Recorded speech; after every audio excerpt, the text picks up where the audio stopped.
On va enchaîner sur quelque chose d'assez naturel, qui est, du coup, pour prouver votre valeur, c'est quoi à peu près, de votre point de vue, sur les 18 premiers mois du job, les objectifs ou les KPI à donner à cette première recrue en procurement pour mesurer l'impact du procurement dans le temps. Et je rebondis sur ce que tu disais, Rémi, parce que évidemment, ces KPI, ils vont évoluer selon que je suis dans ces 12 premiers mois ou selon que je suis après. Donc peut-être qu'on peut scinder. Rémi, tu veux peut-être commencer. Yes. En fait, au niveau des KPI qu'on te fixe, je pense que c'est un exercice qui doit être compliqué pour un CFO lorsque il n'y a pas de fonction dans l'entreprise. Ce qui est compliqué, c'est que ils savent pas forcément ce que c'est qu'un savings et je pense qu'on reviendra dessus plus tard parce que c'est intéressant. On va revenir longtemps dessus. Ouais, c'est le sujet du call. Mais l'idée, c'est de définir tout ça. Mais les KPI principaux, je dirais que tu as la couverture achat. Ça, pour nous, c'est important en tant qu'acheteur. En fait, la couverture achat, c'est quoi? C'est de se dire le pourcentage de catégories enfin, le pourcentage du spend, pardon, que je vais couvrir par mes actions achats. Et donc, ça montre tout simplement la part des achats que tu maîtrises au sein de l'organisation. Et donc, évidemment, quand on dit maîtrise, c'est aussi avec l'approche de risque dont on parlait tout à l'heure. Donc, ça permet de rassurer tout le monde dans l'organisation.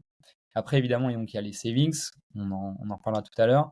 Je pense qu'il y a aussi des sujets, et de plus en plus, et tant mieux dans nos organisations, c'est l'impact RSE. Tu vois, les achats, le scope 3, ça, chez Miracle, par exemple, ça pèse énormément dans le calcul de notre bilan carbone. Et donc, nous, on s'est fixé des objectifs visant à réduire ces impacts. Et après, c'est pas le cas pour moi chez Miracle, mais si tu as des achats directs, tu peux ajouter des éléments type le pourcentage de conformité ou de non-conformité des produits qui sortent de chez toi. Et je pense que c'est quelque chose sur lequel tu peux être assez vite, avoir un impact assez rapide. C'est super intéressant. Kevin, tu t'es aligné?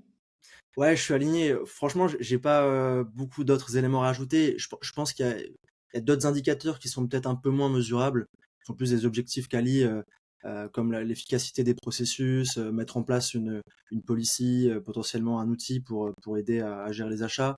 Le fait que tu puisses aussi aider les collaborateurs à optimiser leur budget, à les aider sur des aspects contractuels assez simples et basiques, comme des délais de paiement, gérer leur renouvellement, etc. Et sinon, comme indicateur, peut-être qu'on peut rajouter la gestion du panel des fournisseurs avec comme indicateur le nombre de fournisseurs que tu as par rapport à ton volume d'achat qui peut augmenter. C'est intéressant sur les trois premiers que tu décris.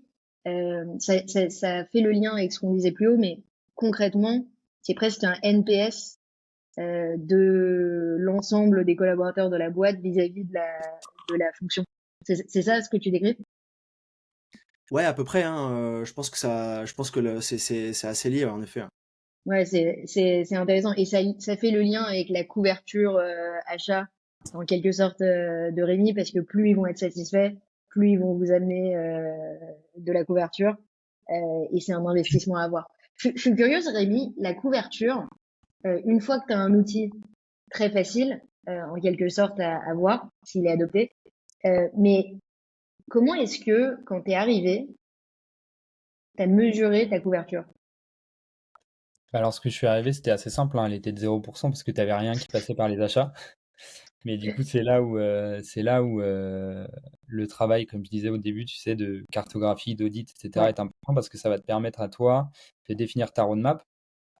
Tu as 12, 24, 36 mois, ça dépend en fonction de ce que tu es en mesure de pouvoir faire.